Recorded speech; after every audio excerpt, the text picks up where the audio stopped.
Have you ever tried to use a command in a script only to be met with an error message? It's frustrating, right? If you've ever wondered why your bash alias doesn't work in scripts, you're in the right place. Today, we're going to unravel this mystery together. I totally get it.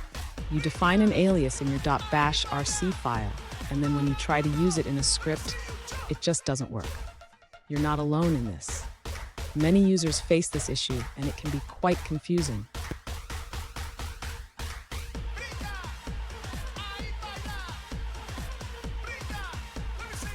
Let's take a closer look at the specific situation.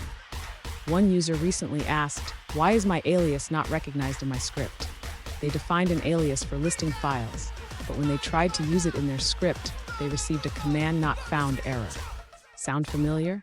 Let's dive into this. So why does this happen?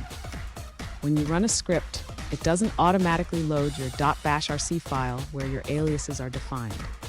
This is a common pitfall, and understanding it is the first step to solving the problem. And stick around. At the end of this video, I'll share a quick tip on how to make your aliases work in scripts so you won't have to deal with this issue again. To understand why the alias isn't working in the script, the user should first know that aliases defined in the .bash rc file are only available in interactive shells. This means they won't be recognized in scripts by default. To make the alias available in the script, the user can source the .bash rc file at the beginning of the script. This will load the alias into the current shell session.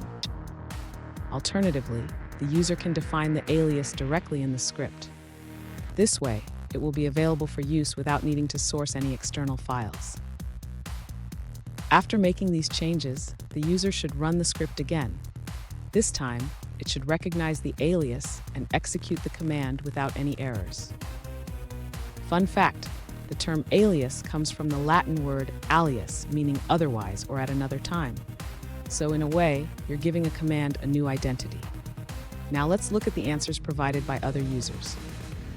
This user points out that the issue arises because the bash rc file contains a line that prevents aliases from being loaded in non-interactive shells like scripts. They suggest that, for better portability, it's best to either write the full command directly in the script or define the alias within the script itself.